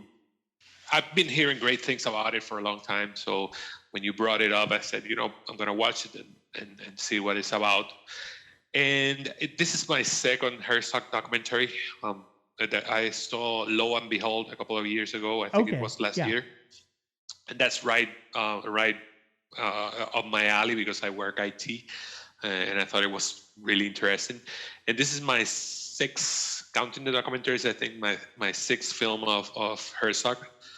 But one of the things that I like about the documentary, and this is something he does in most of his other films, is that he takes characters that are interesting but conflicted in some way. Conflicted by some whether it's aspirations, insanity, or just inner demons or of some sorts, and he tries to get inside their minds. Tries to get, I want to see what makes this guy tick. I want to see what moves him and what drives him. And I really, really liked it. I really enjoyed it. And I love how Herzog assembled the documentary, because for the first half, pretty much the first half of the documentary, he Well's idealized and sentimental version of nature, and he's just showing you how he's playing with the foxes and how he's playing with the bears and swimming with them, and just but towards the midpoint of the documentary, he starts digging into his mind. He starts showing what he thinks and how he goes in this more or less existential ramblings about life and whatnot. And towards the end, towards the second half, he shows more his vulnerability and his anger and more fierce rants, like the one he throws at the park service, where he pretty much loses it and goes full on against the rangers. And I love how Herzog is showing you all the sides of the character, and he's letting us decide what we think. But he also offers his. I mean, he doesn't shy away from judging him. Yeah. Not judging him, but he offers his perspective and say, I differ with Timothy and this and this and this, and I think he shouldn't have done this, or he should have done this any other way. But I love how we see, and we're allowed to see, the impact that this choice of life had in him. I mean, he was a man that was in drugs, that had, and this is just coming to my mind right now, but it goes to the same point that we've been touching in some of the previous documentaries. How do I adjust myself when my goals doesn't work out the way I wanted to? Because you see that, this man wanted to be an actor, and allegedly he auditioned for Cheers and was beat up for the role of the bartender by Woody Harrelson. I don't know if that's true, but that's what he says. Yeah. But he ended up in drugs. He ended up in whatever. And how he adjusted himself after that. And I love one of the quotes that I love about it is at one point in the middle of the documentary, he says, "I didn't have a life. Now I have a life." And that quote touched me, because as misguided as his endeavors might have been, you see that he felt fulfilled. And he had a passion, and he had a drive to do something that he believed was right. Yeah. And I think that's commendable, again, as misguided as it might have been. But I think it says a lot about him as a person, as a human being. Yeah, I would definitely agree with that. And no, I think, and I had forgotten about the fact that he had supposedly been an alcoholic. He had addiction issues. And honestly, it's like, when you think about it in that perspective of a recovering alcoholic, somebody who's recovering with those addictive issues, when your life doesn't work out, it makes sense that somebody like with his personality would almost go to something where that's just so absolutely insane and find comfort in it. And it's like, I don't necessarily know that I would say he had death wish, but he had to know that at a certain point, there's a possibility those bears are eating you. And yeah, and there's a lot of things, because obviously you're playing with bears, a creature that is wild, savage, and can pretty much kill you, just like what happened. But also, I love that Herzog raises a question: if he had left at the time he was supposed to leave the sanctuary, would this have happened? Yeah. Because he left, he returned. Apparently, he had some issues with the travel agency or something, and he returned out of season, not the season that he was accustomed to. The bears that he was used to were already in hibernation, and one of the reasons that some experts argue that what happened is that the bears at that time, it was in October, are more wild, are more aggressive, because they're gathering food to prepare for hibernation, so they're more desperate to get ready for that. And so you can also wonder that, what if? What would have happened if he hadn't returned? Would he still be alive and doing this thing that he's doing? So there are a lot of things to look at that are really, really interesting. And I thought it was an impressive documentary. Yeah.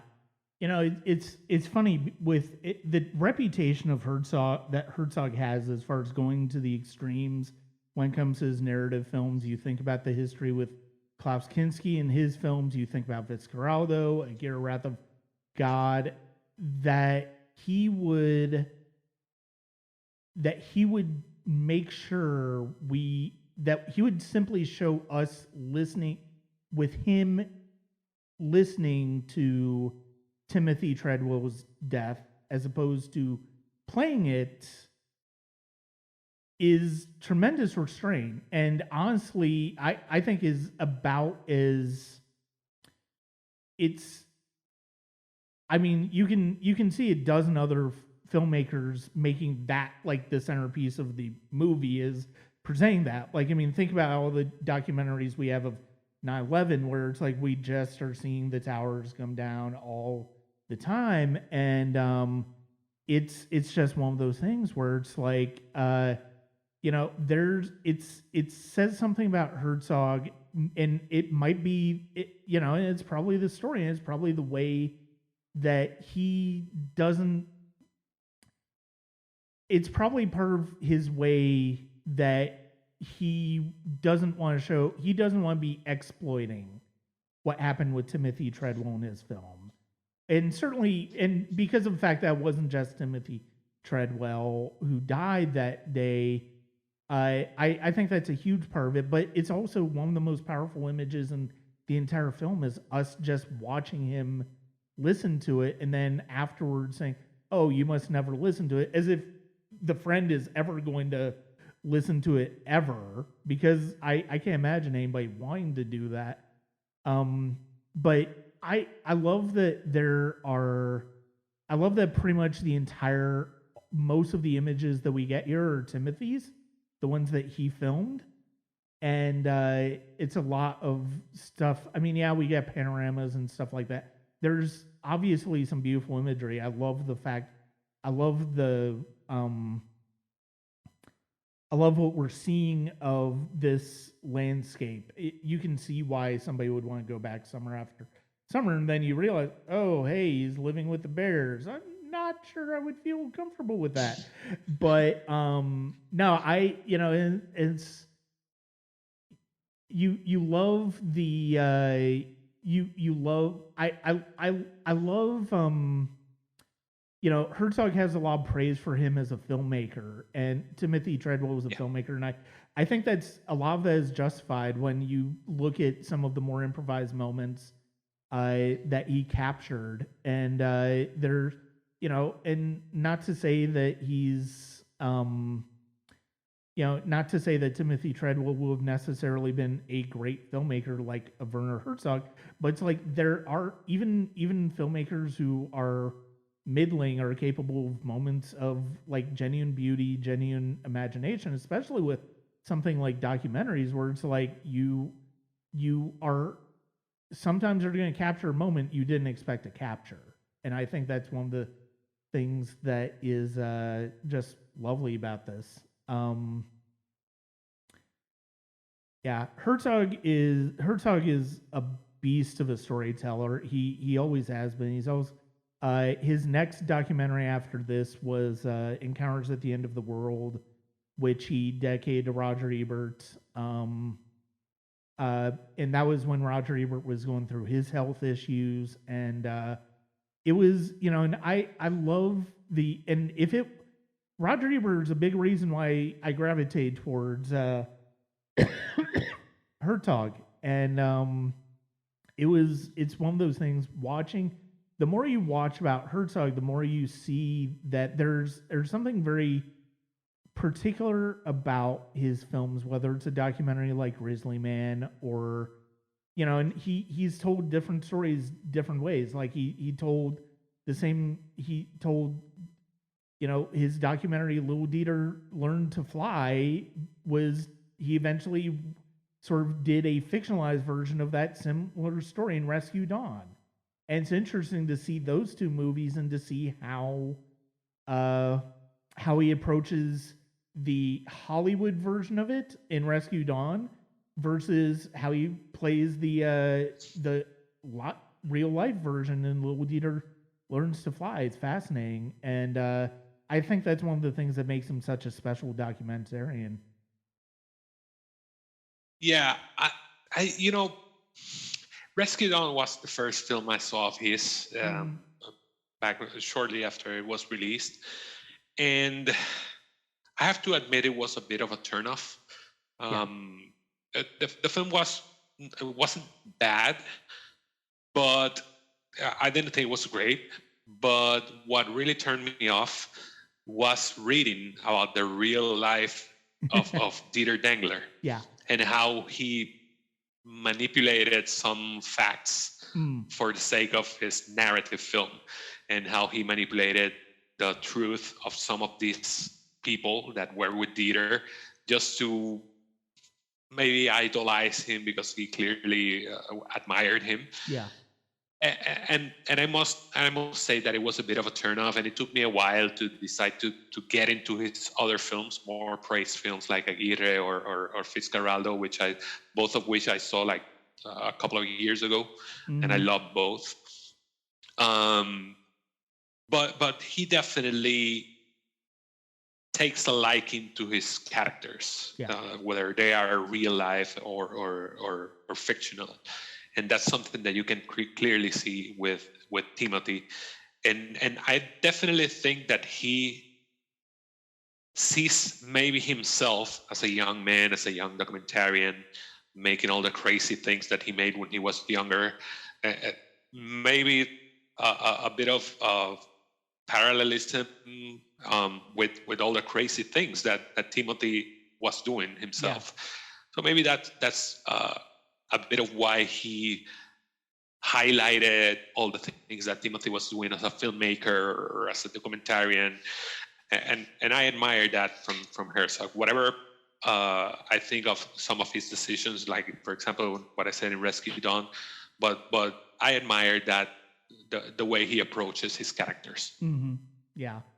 Yeah, and I think and I feel like probably some of those things that you were talking about in Rescue Dawn, I wonder how much of that was him just thinking, oh well, it's like I've shown Dieter's story, in documentary form, because in that case the documentary did come first, and it's like, oh well, so here's a fictionalized version, and it's like, it's funny because especially in the recent years, as some of his more fictionalized films, it's like you sort of get away from some of the authenticity, but at the same time, I think it's always interesting and he has become more interested in documentary over the past decade and a half or so, and I think that's more where his, I think that's where his voice naturally would have led him, and you see people like Timothy Treadwell and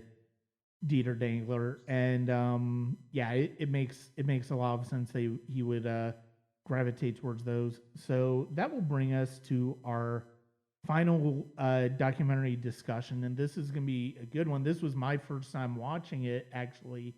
Carlo, what was your third choice? So my third and final choice is a documentary from 2016 by Kirsten Johnson, and it's called Cameraperson. This documentary was recommended by a good internet friend called Brian, and he recommended this to me several years ago. I saw it in 2017, and Kirsten Johnson is a cinematographer.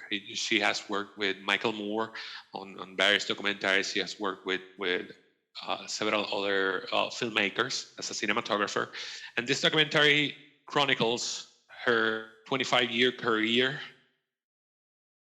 and presents footage of her work on all these documentaries, spliced with personal footage of her family, her kids, her mother, showing like a collage of her career, of her life.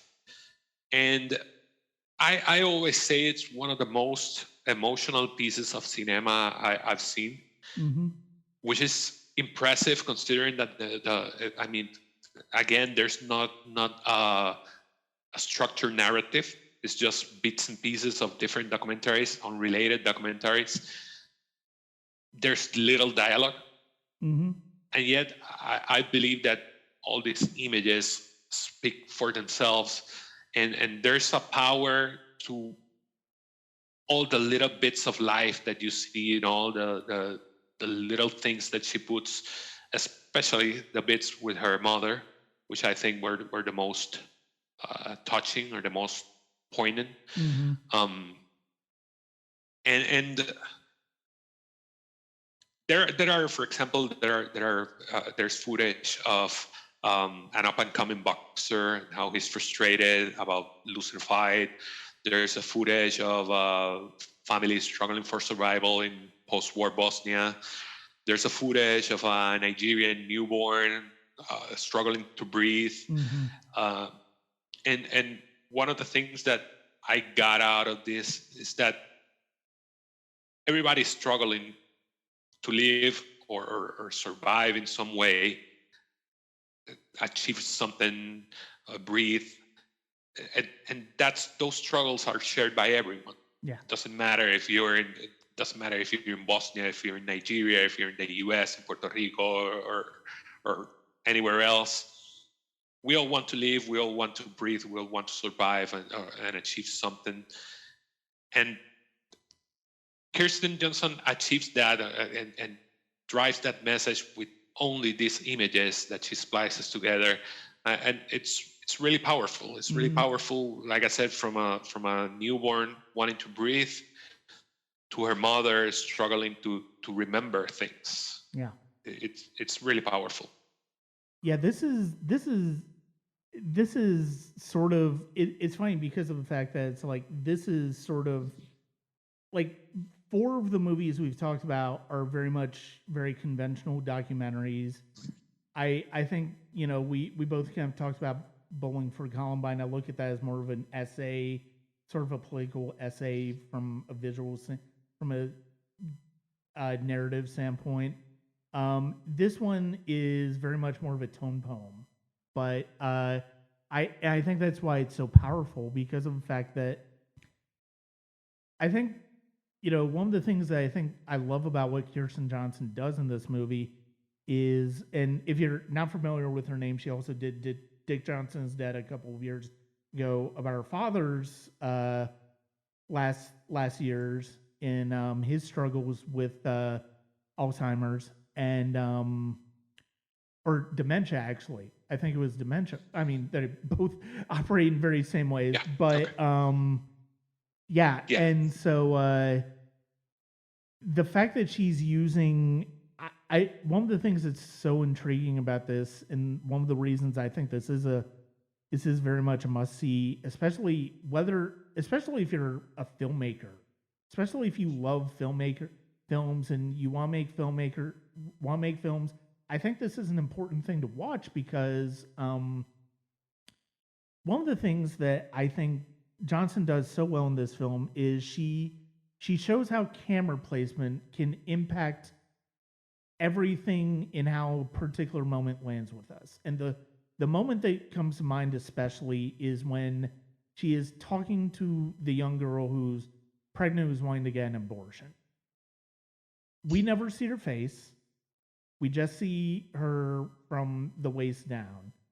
And it is as impactful in discussing that process and thinking through that process as the questionnaire scene in Never, Rarely, Sometimes, Always, that people were justly devastated by in that film.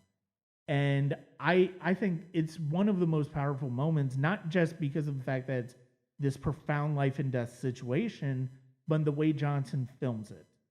And the way she follows the baby who's just newborn, basically out of the womb, and they're trying to keep her alive. And, the footage with her mother. And she makes several trips back to Bosnia. And I think if there's one sort of through line in this movie, it's that she returns to Bosnia and she returns to those war-torn areas over and over, and seeing sort of an evolution in how life there has been impacted by the events over the years.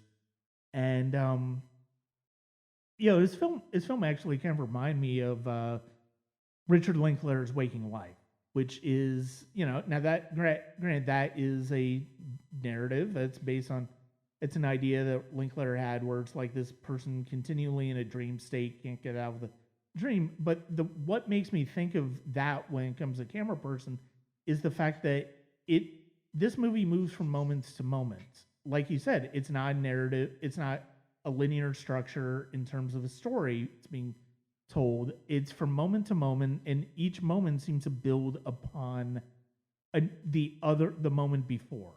And you get And so especially as we get more and more into Kirsten Johnson's personal life as the story goes on, it's like you really see sort of the overall effect. And I love that she has this title card where it's like, this is, sort of like, look at this as kind of a memoir of, who I am. And I think that's one of the things that's so beautiful about what this is being able to express herself in this way with these images is really impactful.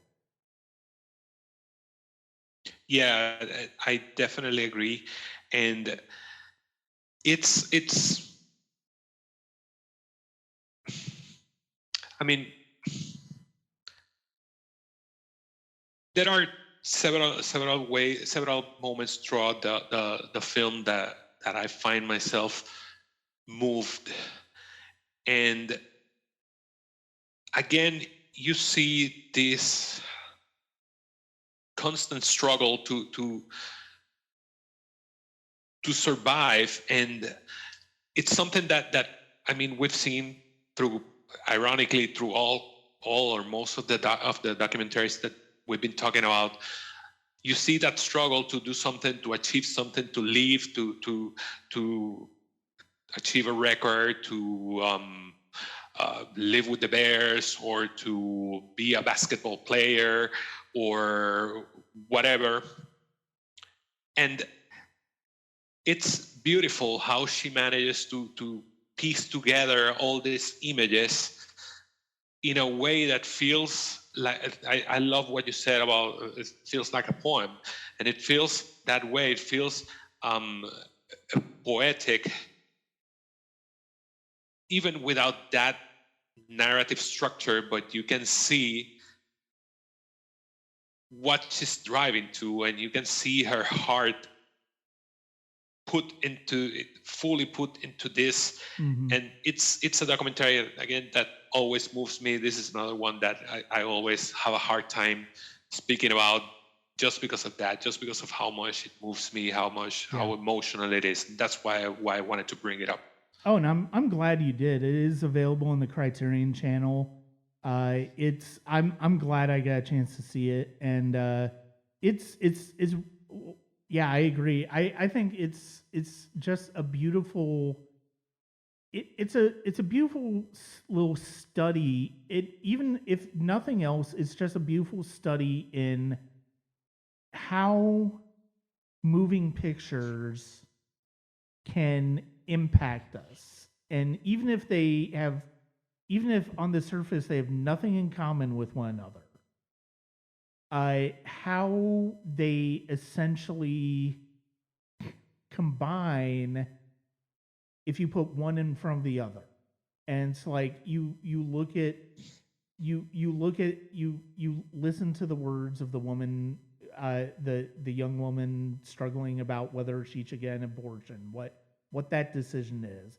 You think about the experience of watching life being born, and you think of the struggles in war-torn areas that these families and these people are having to go through. It's like it all, and like you said, and it's one of the things that's so wonderful about this is it's all about connecting people who ultimately want to live. And I think that is, and seeing what some people do and how some people react when it comes to choices of life and death, and or just living from day to day. And it is just a beautiful documentary. I'm glad you brought to us because of the fact that to this discussion, because of the fact that it's so outside of the realm of what we're seeing with a lot of these other films, which are more narrative and they have more of a narrative. But at the same time, it's the purest form of cinema we have here because of the fact that it's all about the images. And like I said, it's on the Criterion Channel. It's very well recommended, especially if you saw Dick Johnson's Dead and you wanted to see more of hers. It actually makes it makes for a very interesting 1-2 punch with those two because of the fact that I mean there's also some personal aspects with her family in this, and it really is kind of beautiful. Um, Before we wrap up, what are some other documentaries that are some of your favorites that we haven't talked about? Well, there are a couple that I thought. I mean, I chose this three because I wanted to highlight three different aspects. I mean, I chose Hoop Dreams because I think it's an important documentary. I chose Cameraperson because I think it's very emotional and personally one of the ones that has touched me most. And I chose King of Kong because it's a lot of fun. Yeah. It's so I wanted to cover those three aspects, but some others that came to mind are 13 from Awa DuVernay. It was a really powerful documentary about the 13th Amendment and racial situations in the United States. There's one that I want to highlight because it really moved me, and I don't think it's talked about much, but it's from 2005 called Back to Bosnia. Speaking about Bosnia, it's from I know I'm gonna pronounce this the wrong way, but it's directed by Sabina Bashraga, and it's about a family that was displaced from their home in the Bosnian War in the early 90s, and they're returning to after the war ends. They return to their home only to find that their home has been taken over by another family, and their efforts to retake their home are obviously parallels with how they want to retake their life, return to war-torn Bosnia, and it's really interesting. I mean, I have to say it didn't impress me much as it went on, but for some reason the final act really got to me, I always recommend it. I think it's really powerful. Enron, the smartest guys in the room, is another one that I think is really good and infuriating. as only Alex Gibney can be. Yeah. And I want to end with one that I think it's, I don't want to say fun, but it's sports oriented one, and it's Catching Hell, also from Alex Gibney. I don't know if you heard of this one, but it chronicles the events surrounding the Steve Bartman in the Chicago Cubs game, the guy that interfered with the ball, the foul ball. Oh, okay, yeah, okay. I think I've heard about. Yeah, I think I've heard about it, but yeah. I think it's if you're into sports or if you're into baseball or if you live this incident as I lived it when it happened, it's really good. But I think it will work anyway if you're not fully into sports, because I love how Gibney uses this event to make a point about scapegoats, how we look for people to blame for different situations that might happen. And he keeps it in sports, but he does shoot some arrows here and there about how we blame things on other people, how we like to blame things on other people, and I think it's really good. Mm-hmm. There, this was one of the hardest. Like I said at the outset, this was one of the hardest subjects I think I've ever had to try to prepare to talk about, because there's so many amazing documentaries I would have loved to have brought up, but at the same time, it's like I kept coming back to these three because the three that I chose not only are from major filmmakers in the genre, but also I think are very interesting explorations of what the genre is capable of. But I'm basically looking at some of the ones that I've reviewed over the years that I would have loved to have talked about. I would have loved Spike Lee made a powerful one in Four Little Girls. And you have his When the Levees Break about Katrina. That was amazing. You have the Paradise Lost trilogy about the West Memphis 3. You have Theremin Electronic Odyssey, which was absolutely fascinating. There's Everest, the IMAX documentary about the tragic Everest expedition from 1996, I believe.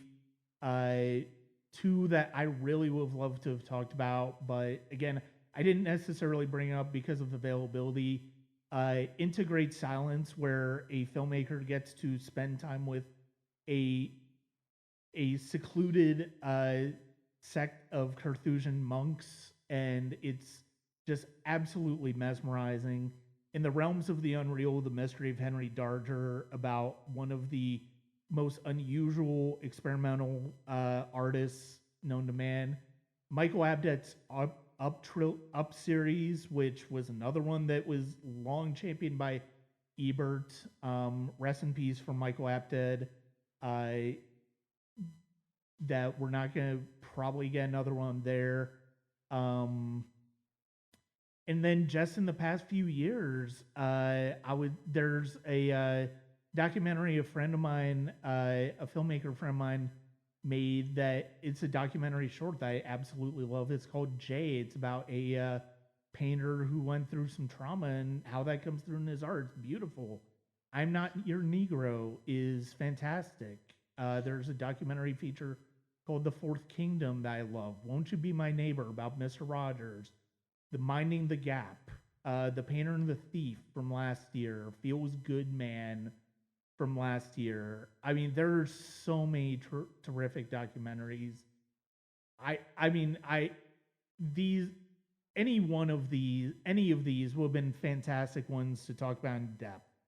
But I think the thing that I love about the ones that we did talk about is that they are representative of typically what people think about when they think about documentaries, and also sometimes what they don't necessarily think about. And I love that we were able to talk about Cameraperson. I love we were talking about Grizzly Man and what Herzog does in telling somebody else's story with their own footage, as opposed to necessarily his footage. We've got Hoop Dreams, which ended up being much more comprehensive than the filmmakers initially intended, and we are better off for it. Vernon, Florida, which is simple and short and is a sign of the great talent and imagination of Errol Morris in the choices that he makes. King of Kong, which is just an entertaining documentary for the sake of entertaining an audience and to show us great passion in victory and defeat. And then you have Bowling for Columbine, which is about as messy a political movie as you could ask for in the modern day, and there's no other way that I would kind of want it. There's no other way to make it other than messy. But yeah, Carlo, thank you very much for bringing this subject to me. I absolutely love. As tortured as I was coming up with my 3 for this subject, I'm glad that it gave me a chance to really think about this subject and just how many documentaries I love over the years, and how many mean that much to me. And thank you very much for joining me. And it's been a pleasure to talk to you about these. No, thank you for having me, and I really loved your 3 choices. I mean, the only one I had seen was Bowling for Columbine, and I really enjoyed watching the other 2 these last few days and talking about them today. Yeah. Before we go, one last, where can people find you on the web, and where can people find you on the podcasting? Yeah, the main place that people can reach me and the podcast is Twitter. I'm on Twitter at TiefCGT, and the podcast is at TMML 2021. If you look at my bios in both places, you can find links to the podcast. But the podcast can also be found at tmml.buzzsprout.com. Or if you write Tief's Monthly Movie Loot on Spotify, Apple Podcasts, Google Podcasts, Podchaser, or most of the main podcast platforms, you can find it. I'm going through a soft rebranding, and I'm changing a bit the title to The Movie Loot, simply The Movie Loot. So Okay. you might see that change in the next few months. But right now, if you type on Spotify or Apple Podcast Steve's Monthly Movie Loot, you can reach it. Okay, excellent. Thank you very much for joining me. Thank you for having me. It was a pleasure. I'd like to thank Carlo for joining me today on the podcast to discuss these documentaries. It was a pleasure to be able to do so, and I do plan on having him back on the podcast in the future, and as well as hopefully guesting on his podcast as well. That's going to do it for the end of this episode of the Sonic Cinema podcast. Thank you very much for joining me, and you can check us out at Apple, Google, and Spotify, as well as the Sonic Cinema podcast YouTube channel. You can also check us out on patreon.com/Sonic Cinema, live streaming at twitch.tv/ScuttleLemur, and more importantly, the main hub of www.sonic-cinema.com. Thank you very much, and I hope you have a good rest of the day.